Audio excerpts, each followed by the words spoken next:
Hi, my name is Alicia, this is Feta, and you are watching the Reptile Rendezvous.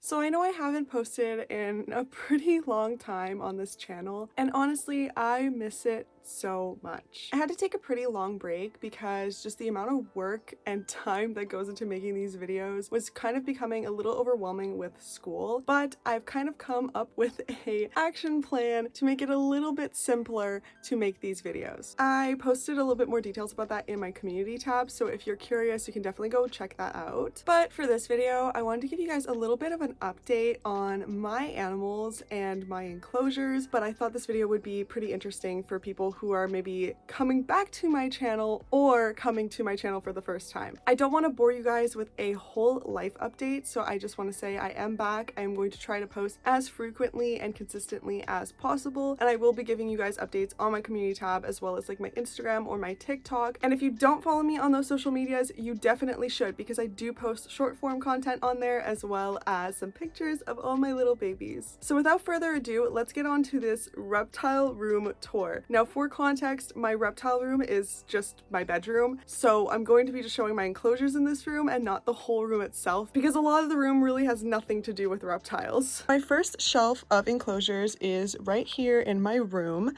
This top one, where you can see me in the reflection, this used to be Pandora's enclosure, but obviously she's no longer in here, so it's going to be filled eventually, but for now it is just this empty container of dirt. But we are going to actually start right down here with Astro. His enclosure is an 18 by 18 by 24, and he is actually going to be upgraded to a larger enclosure when he's a little bit older, but right now he is pretty much fine in this. He's actually right here at the moment, just hanging, but his enclosure is pretty simple to say the least. It really just has lots of climbing as well as tons of different plants. These are his favorite plants to climb, these hanging ones right here, as you can see. This is the ledge where his food usually sits. Right now the bowls are just being cleaned, but they're going to be fed tonight. And this is his water dish down here. But yes, his enclosure is very simple at the moment. I'm planning to get him an enclosure the same size as Feta's once he gets a little bit older and he's a little bit bigger, and I'm planning to do a whole cave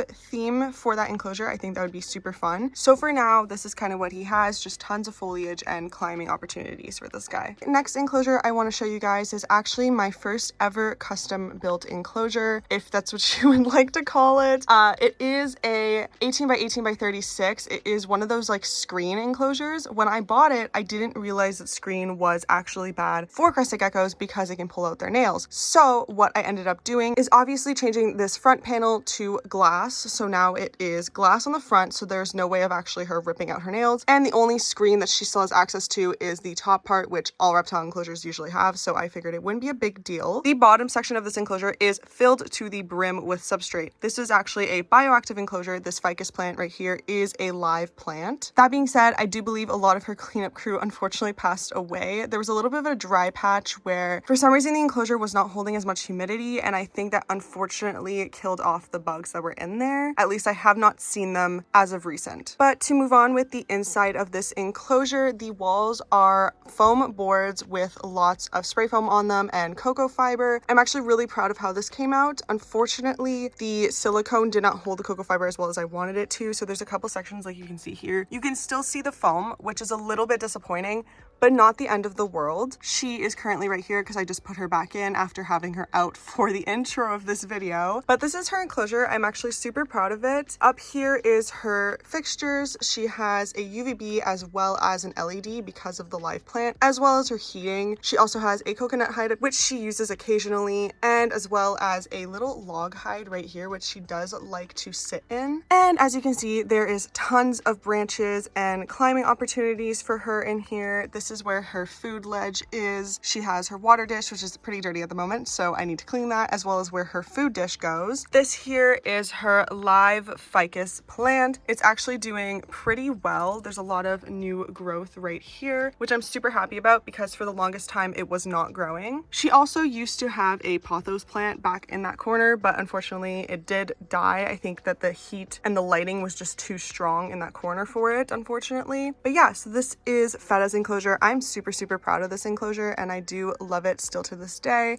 It's a little bit freaky because this enclosure is a little bit wobbly, like it's not the strongest enclosure because it was a screen enclosure. So I'm a little scared to move this one in the future, but for now I'm very happy with it. This next enclosure is the newest enclosure in my room, and it is a 4x2x3, and it is for my Hog Island boa Pandora. So as previously mentioned, this is the enclosure she used to be in, but she has been upgraded to a much bigger enclosure. So I actually got this enclosure off of Facebook Marketplace. It was custom built by another person who actually had a boa, and when I saw the price, I was so excited because it was $200 Canadian for this massive enclosure, and I was super happy because that is extremely cheap in Canadian dollars for something this big. All of the heating and lighting elements are actually held in this upper part of the enclosure, and they're actually hidden, which I think is so neat because you don't have that like ugly lighting fixtures at the top of the enclosure. But moving on, this is the left side of the enclosure. I'm also very proud of this enclosure. I custom built an entire background with dry lock and foam, and this enclosure was supposed to have a sort of jungle Greek theme to it because if you didn't know, I name all of my animals after Greek characters or things, and obviously Pandora is named after Pandora's box. So I tried to incorporate a lot of little like treasure-like elements into this enclosure to really give that illusion of like a jungle with treasure and just that overall vibe. She is currently in this hide right now. She loves this hide. It is her favorite place to be. As you can see, she's sticking out her little snoot.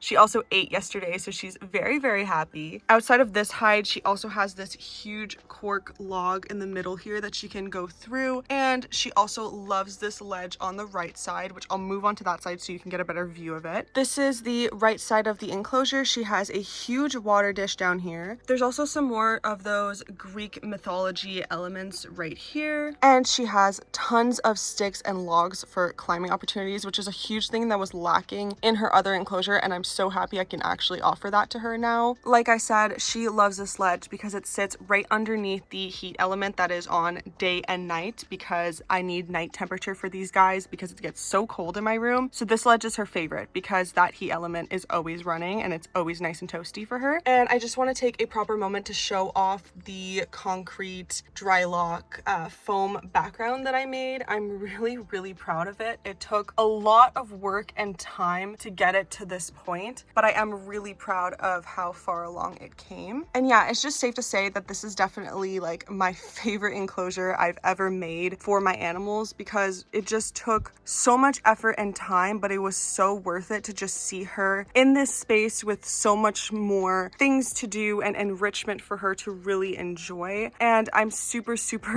proud again of how it came out. This next shelf right here was originally supposed to house Zeus on the top and Nyx on the bottom, but my mom loves having Zeus upstairs because he watches TV with her, so it just became Nyx's shelf. As you can see, this shelf is filled with reptile supplies. I desperately need to organize this and go through it, so we're just gonna ignore this mess for now and just move to Nyx's enclosure. So she is in a 4x2x2 new age pet enclosure, and even though I do think this is a very nice enclosure, I do wish I would have maybe bought a different one because this one does tend to have leaking issues. I didn't silicone the bottom and I definitely should have. It also doesn't hold humidity very well, so I've had to put electrical tape on the top to kind of hold in a lot of that humidity and heat. But moving on, this is the left side of her enclosure. She has lots of different climbing opportunities over on this side. She also has a humid hide right here, and there is another hide just right underneath it. That's currently what she's in. She also, similarly to Pandora, has a log going through her enclosure, so she can kind of go through that and use it for shedding. As you can see, there's a couple pieces there that I have to clean up. On the right side of her enclosure, she has her heating elements as well as her big water dish that she does enjoy soaking in from time to time. She also has this log that goes all the way across the enclosure, but this specific spot is where she sits the most because it is right underneath that heat element and she loves it. She also has her hot hide back here, which is usually the hide that she is in, but I think right now she just wants to cool down a little bit. And she also has a camera on this side, so I get to watch her when she is on that log. I do really love her enclosure. I wish I could do more with it and, you know, do a custom background and all those things, but Nyx has had a lot of issues in the past with certain enclosures and just setups, and this one seems to work really well. So I don't necessarily want to change anything because I feel like that could put her at risk of going off of food again, and she's been eating like a champ. So it's just not really worth the risk for me to try and revamp this enclosure to how I perfectly want it to be. Last enclosure on this list is actually Zeus's enclosure, and it's upstairs in the dining room. So I will try my best to film it as best as I can, but we do have 2 cats and a dog, so that already creates a lot of noise. So if this part of the video is not as quiet and clean as the other ones, I'm sorry about that, but we'll show you Zeus's enclosure anyways. So this is Zeus's enclosure. It is a custom 4x2x2 built by my dad,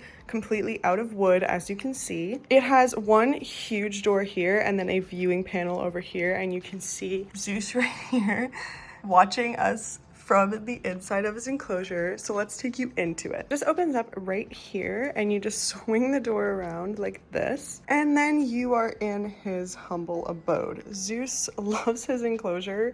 He went from something very mediocre to something like this, and I'm very proud of the enclosure that he now has. He has his salad right over here, his husband, which we don't necessarily need to give context to, but he is here. And then he has his big hide right here. This one is from PetSmart. I get a lot of questions about it. It's from PetSmart, and it's actually a really nice hide, and it's huge for him. And he is a very big bearded dragon, so that says a lot. He also has his temp reader, which obviously he knocked over, as well as a camera to watch him do his little shenanigans. Then down the middle here, he has a very massive log for him to climb on because he's a big guy and he needs something that can support him. He also has this log right here to help him get up, and a big cork round back here that he can go in or on top of, which he does enjoy doing. He likes to sit on top of it because he gets some heat from that heat element without being directly underneath it. And then over on this side where he's sitting is actually his other hide. This one is custom built. It's just 4 pieces of wood and a piece of slate on top to really capture some of that heat, and he just likes to sit over here and watch what everybody's doing. But yes, his enclosure is pretty simple, but he's getting a little bit older in age, so I don't want to give him too much things that he could possibly hurt himself on, and I think he's definitely enjoyed this enclosure for the time that he's had it, and I'm very proud of how it looks. It definitely has that Australian desert vibe, which is obviously where this guy is from, so it matches the general aesthetic. So that was my reptile room tour. I hope you guys enjoyed seeing all of my enclosures, and I'm perfectly open to hearing any suggestions or tips for my enclosures or my animals. I also hope you guys are not too upset that I disappeared for a little while, and I hope that this video is well received. I have really missed making videos for you guys, but I hope that this is kind of like a little apology to you guys and giving you guys a little bit more of an insight on my reptile keeping and my care. But with that being said, I just want to thank you guys for watching this video, and I really hope you enjoyed it. If you do, I definitely recommend hitting that subscribe button and that like button because it really helps my channel grow. And frankly, thank you guys so much for all the love I've received even when I was gone. And with that, I will see you in the next video.